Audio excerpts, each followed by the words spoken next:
Hey, it's also2582 coming back at you with another video, and today I'll be reviewing a mini GT diecast. This is going to be a first for me. Now, of course, it's not like I've never heard of mini GT. I've heard a lot about them, how great they are, but honestly, I've just never really, like, their diecast selection is cool, but like, I didn't want to spend, I guess, too much. I don't know. I don't know why. I just never really got, not that it wasn't unappealing to me, it's just honestly, I just didn't want to buy any. I was scared for some reason. Until this weekend, or previous weekend. I was at the 51st Acura Grand Prix of Long Beach. Like my previous three videos, I bought some diecast, program diecast, or I guess the event diecast, the Indy car, Scott Dixon's car, which I absolutely love. And I bought Mini GT to represent IMSA. So, yep, this is the Mini GT 164 IMSA diecast, which is representing the Cadillac V-Series.R number 1. Now, of course, this is not the yellow one.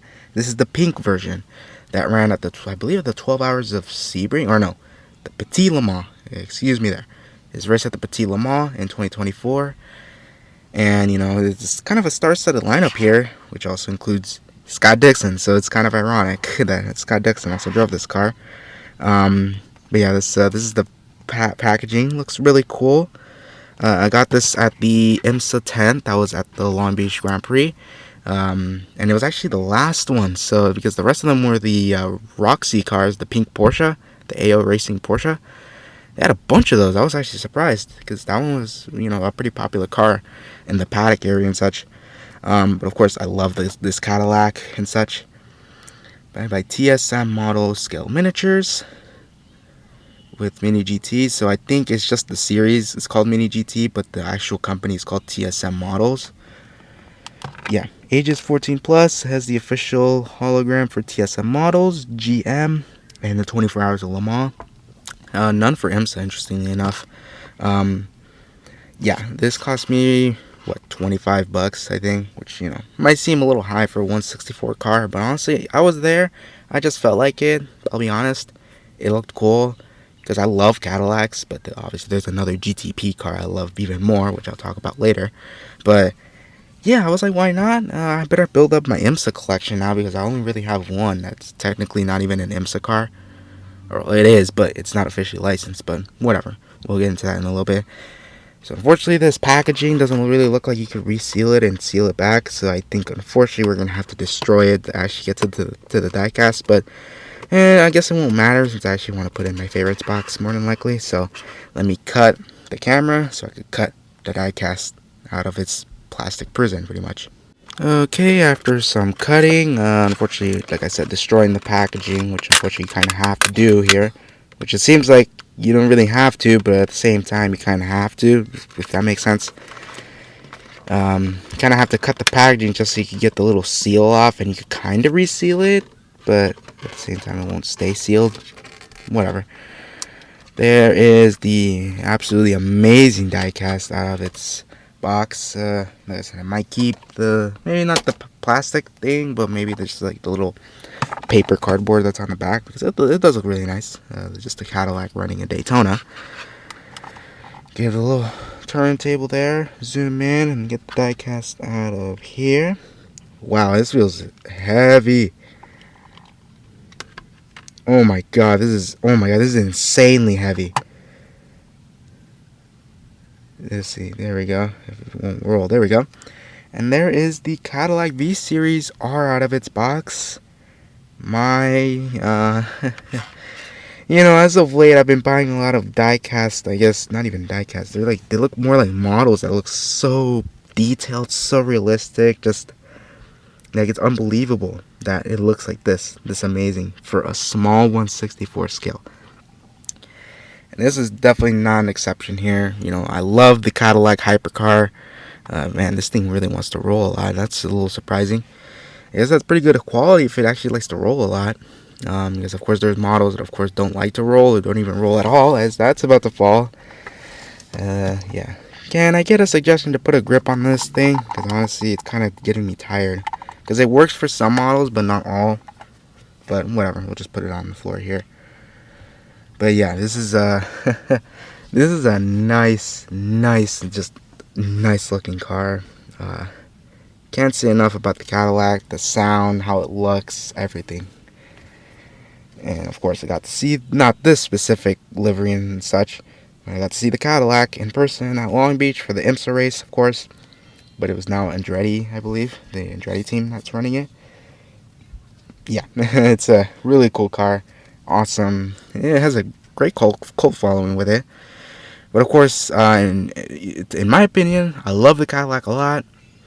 But I actually have another hypercar that I love even more, which is the Aston Martin Valkyrie. That, I'll be honest, it sounds so much better than this. Even though I absolutely love the V8 of the Cadillac, the Americanness of it. I just love the V12, just high pitch. That sounds like a race car to me. It just sounds like a race car. Like, I'll be honest. And that was definitely the loudest out of all of them. Out of all the IMSA cars I ran. Of course, this Cadillac was also really loud. Like, it rattled your eardrums a lot every time it passed by, especially on the front straightaway. But that Cadillac, oh my, the Aston Martin, my goodness. It was definitely the fan favorite. Even though it was running all the way in the back in the GTP field, it was still the best one. But we have yet to get a 164 diecast of the IMSA car, or even the WEC. I think it runs in the WEC too. Of that car. We have not gotten a 164 yet, but hopefully soon enough Mini GT will come and actually make one. But anyways, let's get a closer look at this. It's a really hefty diecast. Like, it looks amazing and it's really heavy. Maybe that's how it is in real life. Maybe it's super heavy, but I'm not sure. And here is the front. It looks so realistic with the plastic inserts there. There are separate pieces. Got the Cadillac badge on the front. Got number 01 with WeatherTech and the IMSA WeatherTech Sports Car Championship logo on the side. And that little logo, it's like a Michelin Endurance Challenge logo, I believe. Got hashtag We Drive For, and the reason it's pink is because it's to commemorate Breast Cancer Awareness Month, I believe. Ran around this month, and I think this team, the 01 team, was, fun fact, it was Chip Ganassi Racing. They usually run the yellow car, and then they ran the gold one at Sebring, and I think that's what I got confused with. They ran the gold car at Sebring, then they ran this pink one, and I believe it won, but I don't remember. And I'm trying to get into IMSA a lot more, especially the retro stuff, but I still like to watch the new IMSA. It's really cool. I definitely recommend y'all to watch it. But yeah, it's kind of a unique one. It's a pink. I actually love pink cars, and this pink, it's like a hot pink, so I actually do like that too. Let's take a look at the other sponsors. We got Dallara, got another one of those Endurance Cup logos, Motul, and Michelin. And that little top logo, I can't even read what that says, but I'm not going to waste my time on that. Got gunmetal gray wheels that kind of look like the ones that Lionel uses somewhat, with a very sparkly thing. And then the Michelin Pilot Sport tires, with the tire letters, looks great. Number 01, Cadillac Racing. Of course, Cadillac on the top of the windshield. And there's the drivers that are there. So we have, of course, Scott Dixon, the absolute legend. We got Vander Zad R something. I'm sorry about that. I don't know too many other drivers. I apologize. And at the bottom, we got Sebastian Bourdais. So, 4-time Champ Car champion also driving this. So that's kind of fun. But yeah, and then we got the nice little stripe design that transitions from the pink to the black. And it goes all around the car. It looks amazing. You got Cadillac right there on the huge, I guess we call this a dorsal fin. I don't know if that's the right pronunciation. Got an onboard camera on there. Well, I think it should be the onboard camera. I wouldn't see how it isn't. Got the rear view mirrors with the actual reflective thing on there. Got another hashtag We Drive For. Got DHL, a GTP logo. Got the digital numbers, which is of course just to signify what position they're in. Because of course the Sebring, or no, the Petit Le Mans, I think it doesn't turn into night. Or maybe that's Sebring, I'm not sure. Apologize, I get confused here. Michelin, the Michelin man there. Mobile One, which they did sponsor the gold version of this car. And we got VP Racing Fuels. And Chip Ganassi Racing logo and an American flag on there. So that's pretty cool. Bosch Hybrid. We got a V-Series logo on there. Rear tail lights. The rear wing, it says Cadillac on the top there. And the right side is the same as the left side. So it looks, this is great. This looks awesome. And we got a little IMSA logo on the front splitter there. And then let's take a look at the base here. Of course, you can see the tires are everywhere there. The base, all metal. So metal top, metal chassis, and the rubber tires. I love that. Screwed on there. Copyright 2023, because I believe this is one of the last. I think this is the last year Chip Ganassi ran the Cadillac program in IMSA GTP, because then they Andretti kind of took that. Except for Action, I think Action Express with Jack Aitken and some of the other drivers, the Wheeling team, I think it's still run. But yeah, this is an awesome car. Love the Cadillacs a lot. I want to get more hypercars. I know that Acura is now considering, or not, no, they're officially leaving IMSA, specifically their GTP program. I'm really planning on getting the Diecast, but I don't know which one, because there's two of the Andretti from last year, so the Konica Minolta Blue Acura ARX06 and the red one. But I'm also thinking of pre-ordering the Phillips 66 car that ran last year at the 24 Hours of Daytona, or the Rolex 24, whatever you want to call it. But I really wish, and I'm probably going to hold off on it if they actually make it. I'm really thinking, I feel like they should make the 2026 Long Beach winner. Of course, it's an Acura, but I just love the orange and blue. I love orange and blue a lot. And it has the 76 branding and everything. Of course, Phillips 66 sponsors, but since it was on the West Coast, they put the 76 branding on there. And hey, it's an Acura that won the Acura Grand Prix of Long Beach. I feel like it makes perfect sense, but unfortunately it was bad timing, because then they announced it that same, I think, like literally the Monday or Tuesday after the race. Yeah, that's not so good timing there. Before I continue, this is the little collector's box that comes with it. Nice photo of the actual diecast on the side. Mini GT with the actual pink, I think they used. Cadillac V-Series.R 01 from the 2024 IMSA Petit Le Mans for Cadillac Racing. Ages 14 plus. Licensed in Sunridge Toys and Hobbies in California. Interesting, I didn't know that. Of course, choking hazard, because of course it does have small parts. Got an IMSA logo on there. 164 model collection. This is number 10 or 1010. I don't know what that's supposed to mean, honestly.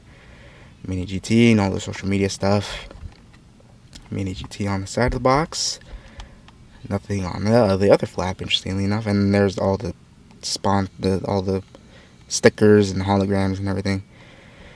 Yeah, it looks. I love this diecast. But before I continue, I'm gonna have to pull out the other IMSA car I also do have, which, it's not a Mini GT, but I think it kind of competes it. It's the Porsche 963 from the Hot Wheels Elite 64 line, which is also pretty heavy. And that's not to say that because they actually gained more weight this year in the IMSA GTP competition, or the championship. But yeah, man, both of these really like to roll a lot. That's so interesting. But yeah, this is only one of these are the only two GTP cars I own now that actually look really detailed. Now, of course, this Porsche was the first one. It was released in the Elite 64, I believe, near the end of last year, I believe. And this Cadillac has been out for a while, but man, this looks so cool. Same size and everything, man. And unfortunately, this Porsche is not fully officially licensed. There's no numbers on it. No numbers on the side. It has the Penske logo, but no IMSA trademarks or anything on this to avoid paying the license. Well, of course, Mini GT has the license for it, so they could do everything. So, but other than that, it still looks amazing. Of course, the Cadillac is actually, I think they weigh around the same. I want to say the Cadillac weighs a little bit more, but I'm not sure. But yeah, there's a couple of beautiful GTP hypercars there. Looks great. Can't wait to pick up any more. If there is more, of course, I kind of want to pick up. Because like I said, I'm trying to get more into IMSA GTP, or IMSA in general. But I just don't really have the diecast to show for it. Now I guess I kind of do. So, yeah, that has been the pretty, I guess, pretty quick review of the, oh, I see a little bit of an error on the tire. It's a little bit white on there. I think it's supposed to be the outline, but I think I just got a little excited to put it, but whatever. Yeah, that has been the review of the Cadillac V-Series.R hypercar IMSA GTP racer from the Petit Le Mans from 2024 from Mini GT, my first Mini GT diecast that I own, and I'm pretty happy about it. So, if you enjoyed the video, please give it a like, subscribe. We're trying to reach those 1,000 subscribers. We're getting so close, y'all. I know we can make it. I know we can make it very soon. And I'll see you next time. Peace.